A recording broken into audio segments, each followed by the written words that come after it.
Boa noite a todos. É uma alegria novamente retornar a essa casa de luz, aonde tanto aprendemos e também recebemos energias salutares para a gente enfrentar os obstáculos da vida.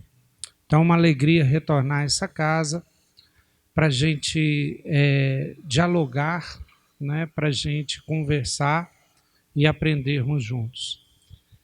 Eu vou começar aqui com duas perguntas que já estavam aqui. Eu acho que dá para responder as duas juntas, mas incentivá-los a fazer perguntas, porque depois nós temos uma palestra, a palestra tem um título e geralmente não tem a oportunidade de perguntar. Por isso que eu gosto tanto desse momento aqui, onde a gente pode responder dúvidas, especialmente de espiritismo, da vida depois da vida, no mundo espiritual, né, desses conceitos que o espiritismo divulga, como reencarnação, leis de ação e reação, etc. Então aqui é o momento da gente tirar as dúvidas. Como essas duas aqui, ó, que são dúvidas muito comuns, porque são fenômenos anímicos, não são fenômenos mediúnicos, e que todos nós passamos. A primeira pergunta é a seguinte: quando estamos dormindo, podemos nos encontrar com pessoas que já partiram e que amamos? Então, durante o sono, né? Através de sonhos. E a outra pergunta tem tudo a ver, gostaria de saber sobre o desdobramento, porque eu já tive esta experiência. Então, são duas perguntas sobre o mesmo assunto. O que o Espiritismo chama de desdobramento espiritual e que outras filosofias chamam de projeção da consciência. Na verdade, são fenômenos anímicos que acontecem durante o sono físico. Quando a gente dorme, os espíritos nos falam que os laços que prendem o nosso espírito ao nosso corpo, eles relaxam, eles ficam mais frágeis, o que permite o espírito sair do corpo. E aí, por isso a gente chama de desdobramento espiritual, como se o espírito desdobrasse do corpo e ficasse fora do corpo. E o espírito se vê, então, exatamente como se estivesse com o corpo físico e vê, inclusive, muitas vezes, o corpo físico dormindo. O que, quando a pessoa não sabe bem o que está acontecendo, dá até um certo pânico, porque acredita que ele tenha morrido ou algo assim. Mas, na verdade, não morreu. O espírito continua ligado pelo que a gente chama fio de prata, né? É uma ligação que ainda acontece entre o espírito e o corpo físico. É, inclusive, visível para os médiuns. E o espírito, nessa condição, ele pode visitar o mundo espiritual, ele pode ter encontros com outros espíritos, então ele vive uma outra realidade. E quando acontece alguma coisa ou a gente acorda, esse espírito é rapidamente chamado de volta ao corpo físico. Quer ver? É uma coisa interessante. A maioria das pessoas não se lembram dessa experiência, tá? Como é uma experiência vivida pelo espírito, muito poucas pessoas lembram lucidamente do que aconteceu. A maioria lembra como sonho. Eu sonhei com a minha mãe, que já morreu, eu sonhei. Então, não é uma experiência que a gente lembra 100%. Mas uma coisa a gente lembra, quer ver? Quem já sonhou que estava caindo e acordou? Levanta a mão. Quem sonhou que estava caindo e acordou antes de bater no chão? A gente nunca bate no chão, a gente acorda antes. Essa experiência, quem levantou a mão aí, um tanto de gente levantou, é uma experiência do desdobramento espiritual. Geralmente acontece quando a gente está no mundo espiritual, está longe do corpo, geralmente em planetas, em planos espirituais mais altos, e aí o corpo, acontece alguma coisa, né? A gente vira, algum incômodo, e o corpo vai acordar e chama o espírito, e ele vem rapidamente mesmo. A sensação, então, é que a gente está caindo, mas só que antes da gente bater no chão, a gente volta para o corpo e acorda. Mas a sensação que sobra, eu sonhei que eu estava caindo. A gente acorda sonhando que está caindo. Então é um fenômeno anímico. Anímico quer dizer, vem da alma, né? Animus, do latim. Então, todo mundo tem, e não é um fenômeno mediúnico. Mediúnico é um fenômeno que tem um espírito desencarnado junto, quando a gente serve de intermediário para um espírito desencarnado. Mas o fenômeno anímico, como o desdobramento, pode ser transformado num fenômeno mediúnico. Porque tem médiuns de desdobramento que numa mesa mediúnica eles se desdobram, e desdobrado ele vê os espíritos, vê o ambiente e começa a descrever. Então ele consegue se semi-desdobrar ou desdobrar, e desdobrado ele consegue então ter contato com os espíritos. Mas é um fenômeno que acontece com todos nós. E geralmente lembramos parcialmente desse desdobramento na forma de sonho. Mas é possível lembrar de tudo, se a gente exercitar, treinar a mente, lembrar de tudo que aconteceu durante o sono físico. Estou recebendo uma pergunta aqui, ela é um pouco extensa, mas vamos lá.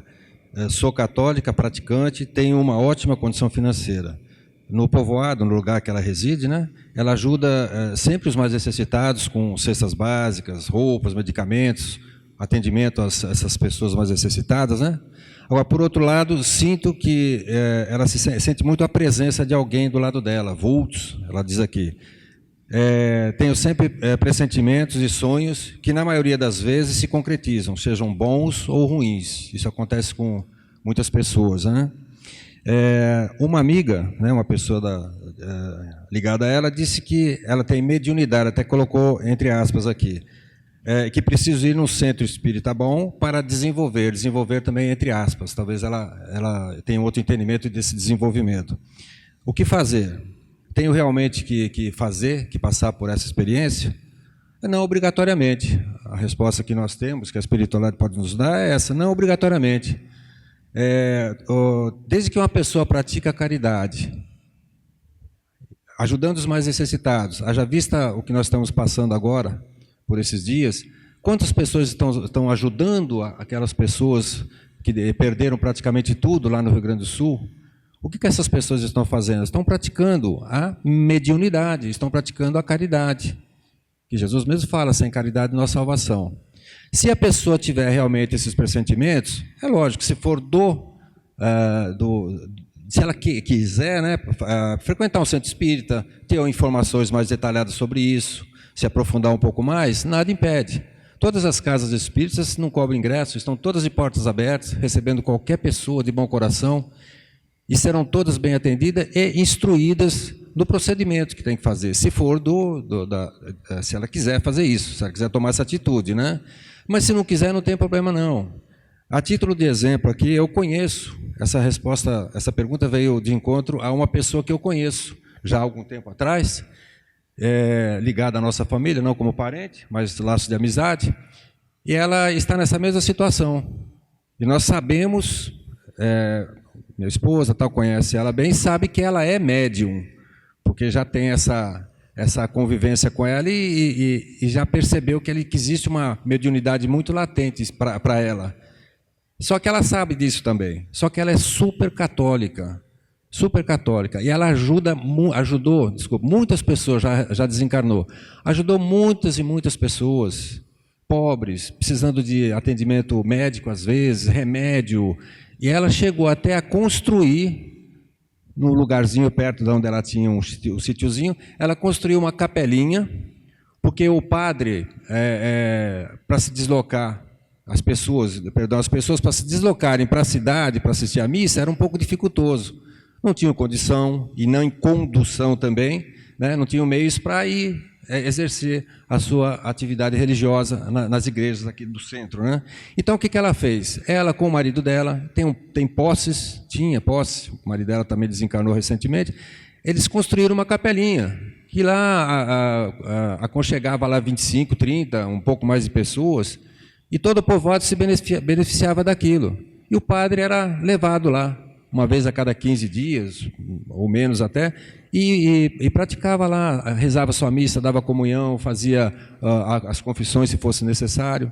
Então, isso daí, e ela ciente, conversando com a minha esposa e com outras pessoas, ciente de que, ela falou, eu tenho essa tal mediunidade aí mesmo. Ela falou, já me falaram que é um termo que é usado na Umbanda, se não me engano, você me corrige se eu estiver, os preto velhos gostam de trabalhar sentado num toco, literalmente, um toco de madeira, né? E ela falou assim, já me falaram que é só eu sentar no toco, eu recebo os irmãozinhos. E ela tinha consciência disso. Independentemente dela ser muito religiosa, católica, extremista, né?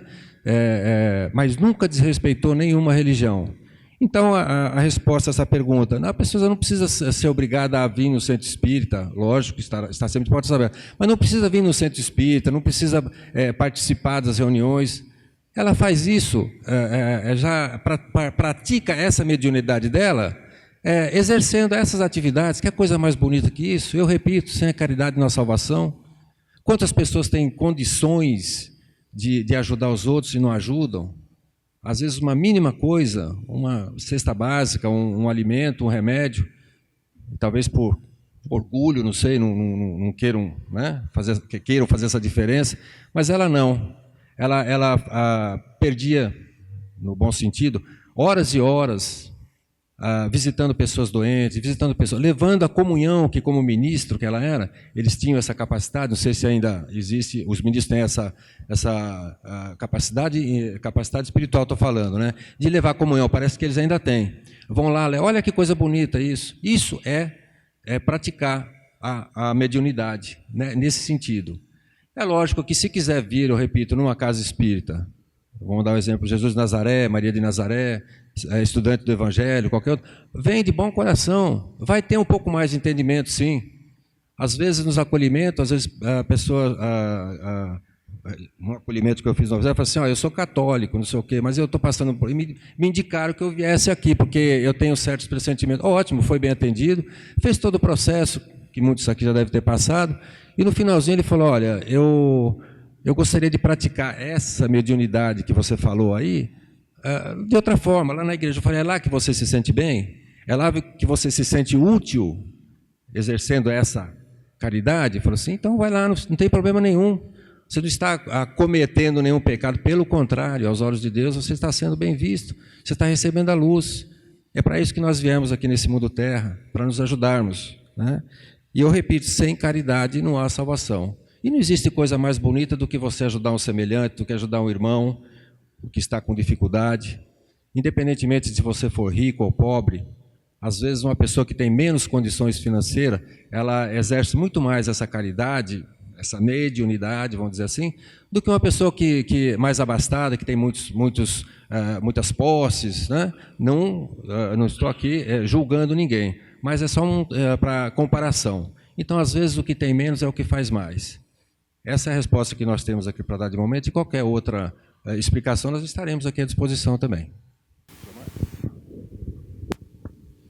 Interessante a explicação do Sérgio, porque a gente fica sempre querendo desenvolver a mediunidade, achando assim o tanto de luzes que poderiam vir da mediunidade. Fica pensando assim, quem será o meu protetor, né? Será que é o Emmanuel, Joana de Ângeles, né? Só espírito assim, bem evoluído. E a gente esquece que o seguinte, esses espíritos só se aproximam de nós se eles veem, sentem, percebem que a gente tem algum potencial para ajudar a humanidade. Será que um Emmanuel, com aquela sabedoria toda, eu não sei se vocês conhecem as obras do Emmanuel, o conhecimento do Emmanuel de um evangelho, chegaria perto de nós para a gente fazer alguma coisa? Será que a gente daria conta? Eu fico pensando assim, quem quer desenvolver a mediunidade teria que se perguntar primeiro que tipo de espírito iriam utilizar da minha mediunidade, para que tipo de mensagem? Porque aí a gente ia inverter, a gente ia se tornar uma pessoa melhor, boa, caridosa, para os espíritos bons se aproximarem de nós. Porque é a presença dos bons que afastam os maus. E se os bons não estiverem perto da gente, vamos imaginar o passado espiritual nosso no planeta Terra, aonde a gente vai voltando na história, né? E o Sérgio, como historiador, sabe muito bem disso.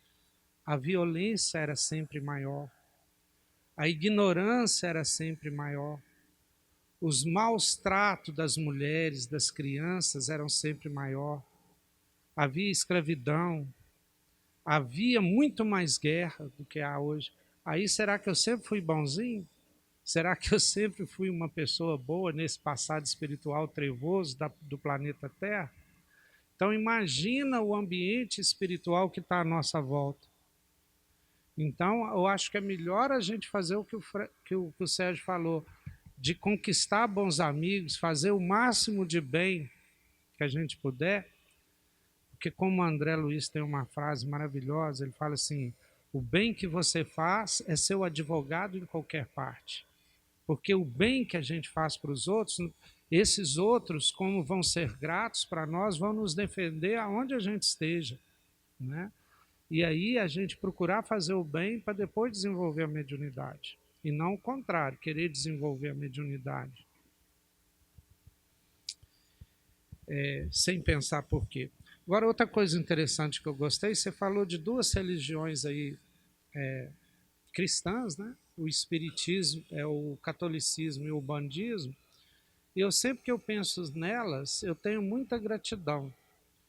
O catolicismo por ter trazido o evangelho até nós. Né? Se não fosse a Igreja Católica, que lá no seu início, lá pelos anos 300, resolvesse a escrever, né? E pegar o principal, provavelmente a gente nem conheceria Jesus. Claro que houve, ao longo de quase 2 milênios, algumas coisas erradas, né? Porque é uma instituição regida por seres humanos. Quem não pode falar que o Espiritismo já errou e vai errar para frente, já que o Espiritismo também é constituído por seres humanos? Mas o catolicismo trouxe os evangelhos, né? Estou me referindo aos 4 evangelhos canônicos, até hoje, para que a gente pudesse ter conhecimento deles. E, claro, muitas outras coisas. Né? Se for somar o bem que a igreja fez e o mal, o bem, sem dúvida nenhuma, foi muito maior. E o umbandismo, ele conseguiu, né, é uma religião que pegou alguma coisa do espiritismo, pegou alguma coisa do africanismo, né, das religiões africanas e também dos indígenas, fez uma mistura e conseguiu alcançar pessoas mais simples, mais carentes, igual você falou, sentar em toco. Eu participei de um centro de Umbanda em Santa Rita do Sapucaí, numa garagem de uma casa, a gente sentava nos tocos, fazendo rodinha e estudando o Evangelho segundo o Espiritismo. E é só gente assim, descalço, né? A gente via que era gente da roça e que por muitas vezes ficaria até envergonhado de entrar aqui nesse salão. Porque falando a verdade é que é muito chique, né? Não. Vai para você ver, climatizador, tem esse chão chique, né? Microfone, tem câmera filmando a gente para a internet. Chega uma pessoa muito simples da roça aqui, ela fica até intimidada. Ela talvez não entre aqui, apesar que é um centro simples, não tem luxo e tudo, Mas no centro de Umbanda, não. Muitas vezes é chão batido, é aquelas coisas muito simples. E muitas vezes os espíritos ali incorporados, muitas vezes como preto velho ou qualquer coisa ali, dão instruções boas, ajudam as pessoas. Novamente, você tem que medir que o bem que faz é maior do que o mal, né? E aonde tiver gente fazendo bem, nem precisa ser cristão, pode ser um budista lá na China. Jesus falou isso.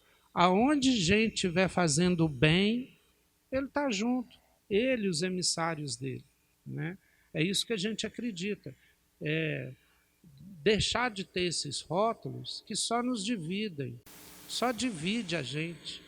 Há muito mais coisas para nos unir, estou falando em cristianismo, mas também com outras grandes religiões. A gente estuda Buda, o que Buda fala é muito parecido do que Cristo fala, só que numa cultura diferente, né? Os grandes missionários falam de diversas formas da mesma coisa, do amor, da ética, né? Quando Kardec escolhe estudar o Evangelho segundo o Espiritismo, ele fala isso lá na introdução. E ele esquece todos os dogmas, todas as palavras de Jesus, coisa comum, e pega as máximas universais da moral cristã. É essa palavra que ele fala, moral universal de Cristo, né? Está lá na introdução. E é isso que a gente fala, porque serve para qualquer pessoa. E da minha última questão, gente, quem quiser estudar um pouco mais, Livro dos Espíritos, que é a fonte básica nossa, segunda parte, capítulo 8º, Emancipação da Alma. Nesse capítulo, Emancipação da Alma, ele vai estudar o desdobramento espiritual, tá? Livro dos Espíritos, tem na biblioteca para quem quiser ler. Chegou uma pergunta aqui, a gente prefere as perguntas de hoje. Por que ouço vozes, escuto vozes e por que vejo vultos? Bom, parece aqui que não é voz igual a nossa, não é uma voz de alguém que você não está vendo, ou se vê, só vê um vulto. A gente entende que aqui é alguma coisa assim, um pouco anormal, fora da normalidade, do comum. E aí é muito difícil a gente falar aqui sem conhecer o seu caso. Eu acho que você deve procurar o atendimento fraterno aqui da casa, né, ou de alguma casa espírita, ou alguém mais experiente que pudesse conversar com você para verificar primeiro se isso não é algum problema físico, né, porque tem isso. Tem alguns problemas, tem algumas coisas físicas que podem dar a impressão que a mediunidade não é. E depois verificar se você realmente está escutando vozes de espíritos, que é a mediunidade que Kardec chama de audiência, né, ou clareaudiência, e também de verificar, vidência ou clarividência, que é ver os espíritos. Quem quiser estudar mais, Livro dos Médiuns, tá? Também de Allan Kardec. No entanto, tem que fazer uma coisa assim, individual. Não dá para me responder aqui de forma genérica. Então, eu faço a sugestão de você procurar um atendimento fraterno, procurar uma casa espírita para verificar o que possa ser isso, tá? Nós estamos recebendo aqui uma pergunta também de hoje. Boa noite. Muitas vezes sonho com 4 pessoas, entre parentes homens, que me perseguem, e existe alguma oração ou algo que possa fazer para afastar? Esse perseguem aqui, até que ele fez aqui, é no sentido de que está fazendo alguma coisa negativa, seria isso, né? Perseguir, tem essa conotação. Sonhos, inclusive no Evangelho segundo o Espiritismo, tem capítulos específicos sobre sonhos, né? Mas cada caso é um caso, o Jomar falou agora mesmo. Nós temos que levar em consideração a constância, né? A constância, que você diz que sonha muitas vezes com a mesma coisa. A orientação que a gente pode passar também, a instrução que nós passamos, é que a casa oferece o acolhimento espiritual. Eu repito, se é uma constância, né? Não é um sonho que nem muitas vezes as pessoas falam, eu sonhei que o Jomar mesmo citou exemplo, estou caindo e não sei o quê, ou que eu estava num barco afundou, centenas, milhares de sonhos diferentes. Mas se existe essa constância de sonho, às vezes os nossos irmãozinhos estão querendo te passar um recado. A nossa sugestão aqui é que faça um acolhimento, a casa tem essa prerrogativa, faça acolhimento espiritual, vai ser bem orientado, né? E vai ser feito todo o processo que nós passamos do acolhimento, né? Evangelho no lar, água fluidificada, preces, assistir as palestras aqui, mas acima de tudo, no final desse tratamento, que é colocado para vocês, né? Essas orientações, não obrigação, essas orientações que nós passamos para vocês, no finalzinho, no encerramento de todo esse processo, vocês vão passar por um processo que chama de desobsessão, onde estarão lá médiuns, e esses médiuns darão essa resposta para você. O que significa isso? Às vezes são uma coisa simples, né? E o que a gente sugere também é que faça preces. O Jesus mesmo fala, nós temos que rezar pelos nossos inimigos. Mas como que rezar pelos nossos inimigos? Não falar assim, não, o inimigo fez alguma coisa, um amigo nosso, ou uma pessoa fez qualquer coisa muito grave, matou alguém da nossa família, eu estou sendo até extremista. Você não vai rezar para ele no sentido de perdão. Não, tudo bem, foi dito até aqui numa palestra. Não, tudo bem, a gente arruma outro. Não é nesse sentido. Perdoar é uma palavra muito bonita, mas é muito difícil da gente soltar ela do nosso coração.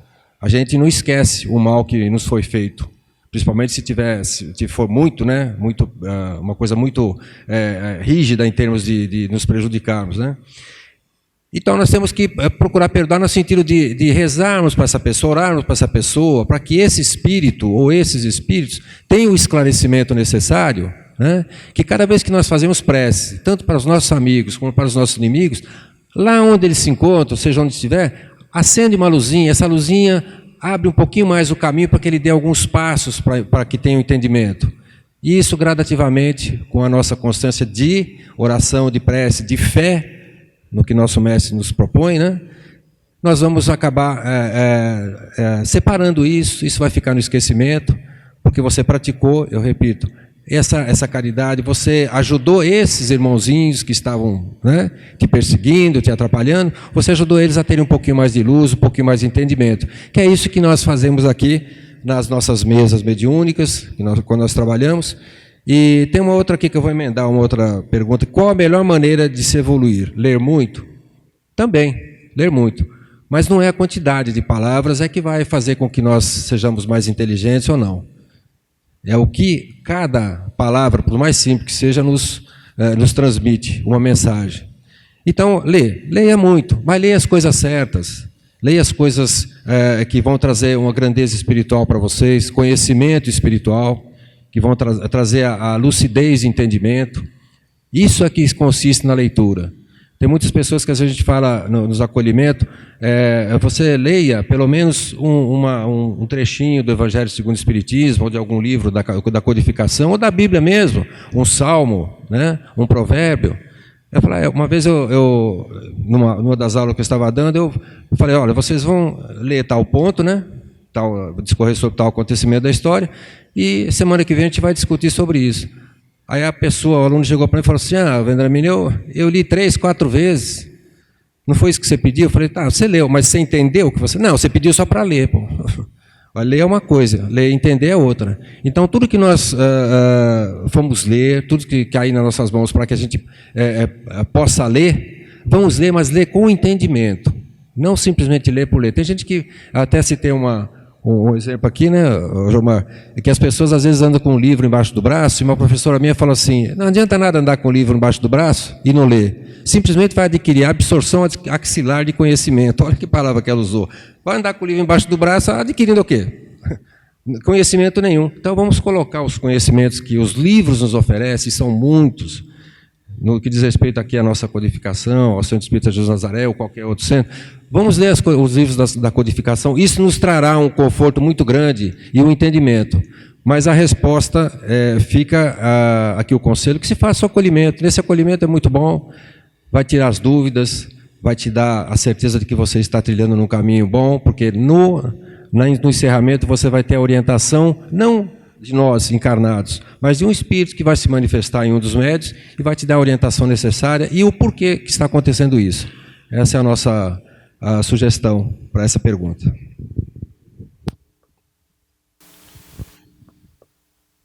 O Sérgio lembrou aqui de sonho, e talvez na minha resposta anterior ficou faltando falar que o sonho existe também, viu, gente? Nem todo sonho é desdobramento espiritual, não. Esqueci de comentar isso. Você tem sonhos de origem biológica, você tem sonho de origem psicológica, tá? E aí existe um estudioso chamado Freud que vai estudar estes sonhos, mas o desdobramento espiritual existe também. E aí eu falei que a gente lembra dos desdobramentos como se fossem sonhos, porque a gente não tem a lucidez necessária para lembrar de tudo como foi que realmente aconteceu. Porque quem participa da experiência extrafísica é o perispírito, não é o corpo físico. São meus olhos, meus ouvidos. Então a gente só lembra daquilo que o perispírito consegue plasmar no cérebro físico. Por isso que a lembrança não é total. Então, geralmente, o sonho que vem de desdobramento espiritual, a gente se lembra dele como se estivesse lá participando. É diferente de um sonho que a gente vê como se fosse numa tela de um cinema. Então, essa é a principal diferença entre um sonho e a lembrança de um desdobramento espiritual que nos vem de forma mnemônica, como os sonhos geralmente são. Tem aqui mais duas perguntas, não é de hoje, mas é muito interessante, e elas são do mesmo tema, né? Eu vou tentar responder as duas juntos. A primeira é: a Igreja Católica fala da ressurreição da carne. Existe ressurreição da carne? E a segunda é: a reencarnação realmente existe? Como a gente ter certeza? As duas perguntas se referem à reencarnação. A primeira usa a palavra ressurreição da carne, se ela existe. Este conceito que está expresso nessas palavras, ressurreição da carne, não existe. Porque a gente imagina o seguinte: ressurgir, então surgir de novo a carne. Porque a carne, ela é matéria. A matéria, ela segue um ciclo já decifrado pela ciência, né? O conhecimento científico é o conhecimento mais verdadeiro que a gente tem, né? Depois eu vou falar como ter certeza disso, e na palestra de hoje eu vou falar um pouco do conhecimento científico. Então, o conhecimento científico, que é a base mais segura que a gente tem, e o Espiritismo admite isso. Kardec tem uma fala que ele diz o seguinte: se a ciência dizer uma coisa e o Espiritismo dizer outra, vai pela ciência. Então ele reconhecia a ciência como a maior metodologia de conhecimento que a gente possui. Infelizmente, a nossa ciência é de cunho materialista. A ciência, ela não ousou ainda a ir por espiritualismo, digamos assim, para estudar a natureza do espírito. E aí o espiritismo vai até aí, aonde a ciência ainda não foi. Mas nós acreditamos que no futuro a ciência vai comprovar todos os conhecimentos espíritas. Não chegou lá ainda. Então, o ciclo de mudanças que a matéria ocorre, a ciência já sabe. Quando o nosso corpo, a nossa carne, geralmente para quem é enterrado, ela vai se transformando, né? Ela vai se transformando nos outros elementos ali, seguindo um ritmo de transformação. Eu me lembro muito das palestras do Zé Amaral, né? Nasce ali uma planta, a minhoquinha come ali, e vai aquela matéria se transformando, e que se houvesse ressurgimento da carne, ia falar assim, me dá minha orelha, pega uma coisa, por quê? A matéria vai se transformando e os átomos do corpo. Aliás, nós mesmos já não somos o que éramos há 7 anos atrás. Vocês sabiam disso? A matéria do nosso corpo, ela se renova completamente. Então, isso é até interessante, porque se nós fôssemos só matéria, a cada 7 anos nós éramos seres diferentes. Mostra exatamente que nós temos uma essência que não é matéria. Então, assim, a matéria segue isso aí. Mas o que vem a dizer essa ressurreição da carne?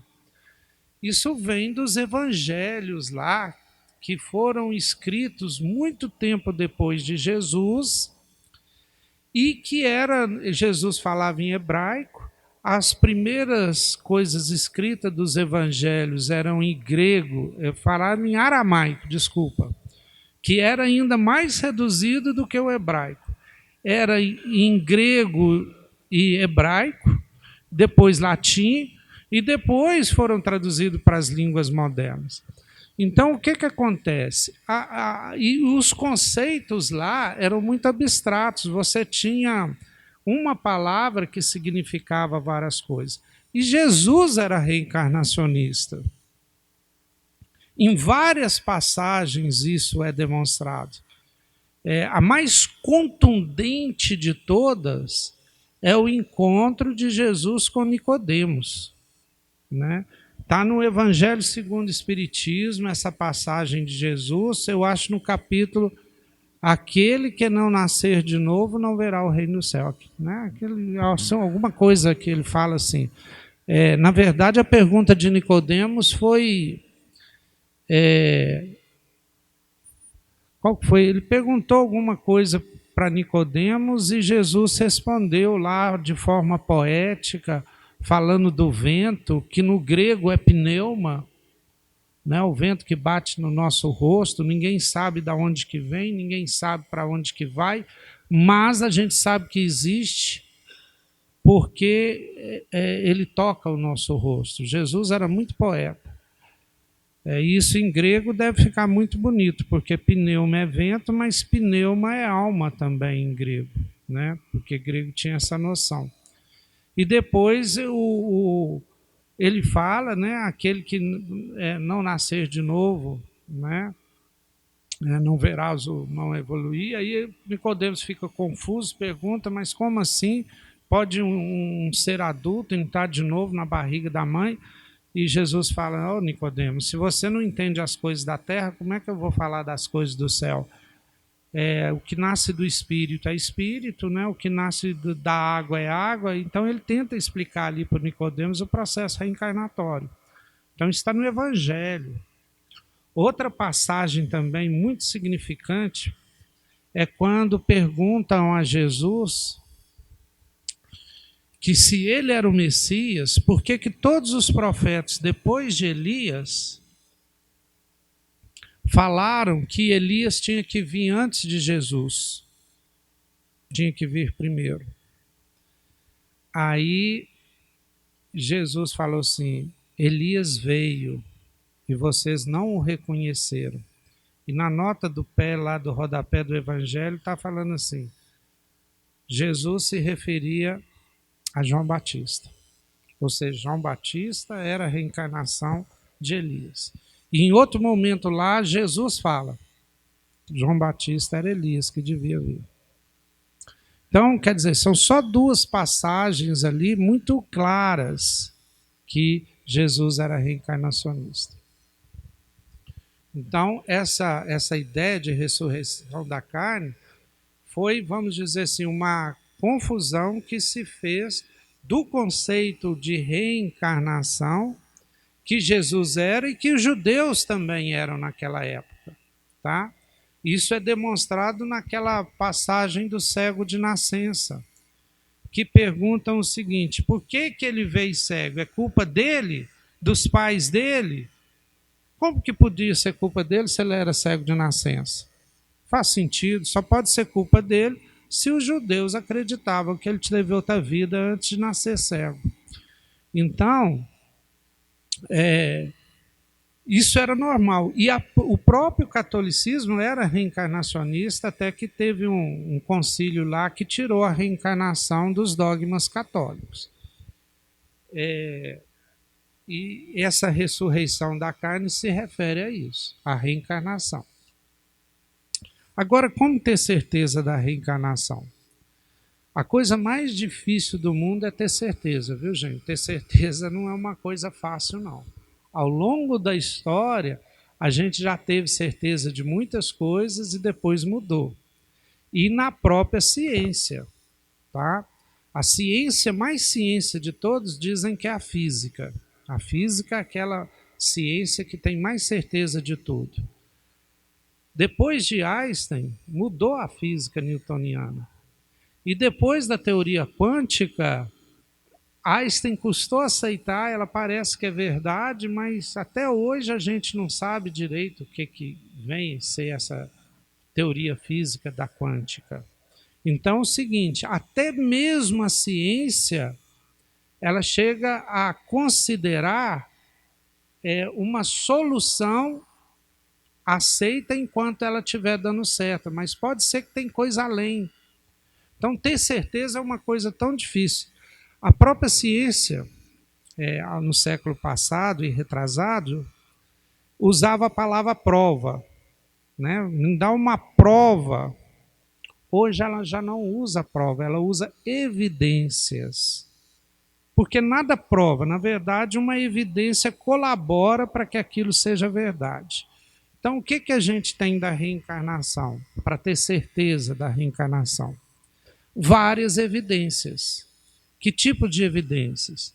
Nós temos evidências que eu chamo de científicas.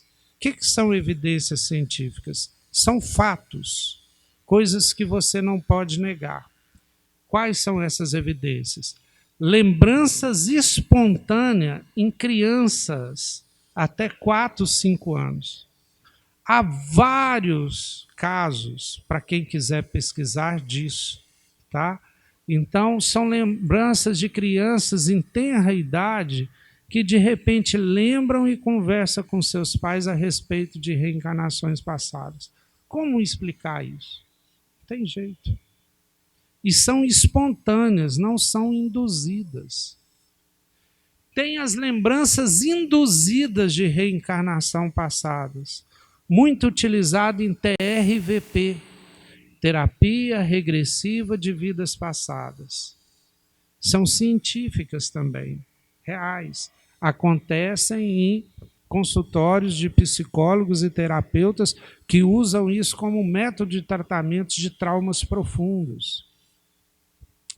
Tem um cientista brasileiro que tem pesquisado, eu esqueci o nome, é um nome difícil de falar, mas é as marcas, tá? Pessoas que desencarnam com certas marcas na pele e que a pretensa reencarnação dela no futuro tem a mesma marca. Coisas impressionantes, né, que ele faz estudos de casos. Outra prova científica é exatamente a letra. Interessante, né? A letra não muda de uma reencarnação para a outra. Olha que interessante isso, a gente esquece tudo, mas a letra é tão automática. O que ele faz? Sabe esses caras que estudam letra de falsificação? Esses peritos que dá... tem um cara que é isso, esse perito, tem uma ciência que vê isso, e ele faz o mesmo caso. Pega uma pessoa que desencarnou, sei lá, 100, 200 anos, pega a letra, pega a pessoa que eles acham que é ela reencarnada e estuda a letra dela e é de 90% de acerto, que a letra é a mesma letra da pessoa. Então, existem essas comprovações que são fatuais. Os gênios, eu mexe e vira, eu abro um dessas redes sociais, tem um menino lá que não tem nem mão ainda, tocando piano, sem partitura, como é que se explica isso? É um fato. E aí pode achar várias explicações aí, cada uma mais ridícula do que a outra, mas a mais simples é exatamente a reencarnação de alguém que era um mestre no piano ali. Além dessas científicas, que essas evidências que são as mais poderosas, tem as evidências mediúnicas, que desde Kardec até hoje, a grande maioria dos espíritos corroboram com ela, falando da reencarnação, explicando a reencarnação. Tá? Médiuns de diversos países, né, de diversas épocas e de diversas culturas afirmam isso através de espíritos. Tem também evidências históricas e culturais. A reencarnação sempre foi uma das crenças mais antigas e mais universais. Exatamente, eu acredito, por conta desses fatos que aconteciam durante toda a história. Então, quem gosta de prova bíblica, a reencarnação está na Bíblia, desde o Antigo Testamento, no Novo Testamento. Acabei de citar aqui Jesus várias vezes. Ela está no Egito Antigo, na Grécia Antiga, está no Oriente. Então, assim, certeza é difícil ter, né? Mas as evidências são enormes da reencarnação, né? E tem uma evidência interessante, que eu não sei se é evidência, mas é da justiça divina, né? Como explicar que Deus é justo sem a reencarnação? É um tema, é uma evidência, digamos, filosófica, porque senão Deus não seria justo. Sem a reencarnação, né? Por causa dessa diferença, por causa de gente que nasce e passa a vida sofrendo, crianças com problemas de nascença. Como explicar que Deus é justo se a gente tem só uma vida, né? Por que alguém nasce cheio de saudável, bonito, né, rico, e outro nasce em condições muito diferentes, né? Então é isso. O tempo esgotou, falei demais, mas acho que foi importante porque tem sempre essas dúvidas sobre reencarnação, né? Se você quiser fazer. Eu só queria fazer uma consideração final aqui. Era uma pergunta que era rapidinha, mas eu não vou, deixa para a próxima oportunidade. Ela só diz assim: o que nós levamos dessa vida quando nós morremos? A pessoa não tem conhecimento do espiritismo, nada. Tem uma frase que eu sempre falo e repito, né, para as pessoas com quem eu converso. O que nós levamos da vida é a vida que nós levamos. Então, se nós levamos uma vida aqui boa, tranquila, de paz, de harmonia, de caridade, é isso que nós vamos levar lá para cima. E nós vamos ser recebidos lá de acordo com o que nós fazemos aqui. Se nós exercemos as nossas atividades aqui na Terra de modo negativo, é lógico que não vamos ser recebidos com os louvores, né, da espiritualidade. Então nós temos que praticar o bem. Até eu tinha anotado essa história muito interessante. É rapidinho, 5 segundinhos só. Não importa se você seja rico, pobre, haja com amor, com respeito ao próximo, pratique a caridade. Se você tem bens materiais muito grandes, use, diz que porque você pediu lá na espiritualidade para passar por isso, para vir rico, mas faça uso dessa riqueza em prol de ajudar os mais necessitados. Se você veio pobre, exerça a sua pobreza, a sua humildade, também ajudando aos mais necessitados. O retorno vai ser, garanto, bem positivo. É rapidinho, só ler aqui. Está aqui no Livro dos Espíritos, no capítulo 8, né, Evangelho segundo o Espiritismo, capítulo 2, item 8. Para falar que nós somos nada nessa terra. O que adianta você ser tão orgulhoso, ser tão querer ser superior ao outro, né? Não adianta nada disso, vamos ser humildes. E uma lição que eu vou deixar aqui para reflexão é o seguinte, é bem resumido. Rainha eu fui entre os homens, rainha eu acreditava estar no reino dos céus. Que desilusão, que humilhação. Quando em lugar de ali ser recebida como soberana, na espiritualidade, vi acima de mim, mas bem acima de mim, homens que eu acreditava bem pequenos e que desprezei, porque não eram de sangue nobre. Aí eu entendi a esterilidade das coisas terrestres. O que nós temos aqui é só que praticar a caridade, a humildade, o amor acima de tudo. Da minha parte, eu agradeço. Jomar, muito obrigado por dar essa oportunidade para mim aqui. Agradeço a presença de todos vocês, dos nossos amigos aqui, e que a paz esteja sempre no coração de vocês, estejam sempre em suas mentes, praticando sempre a caridade. Assim seja.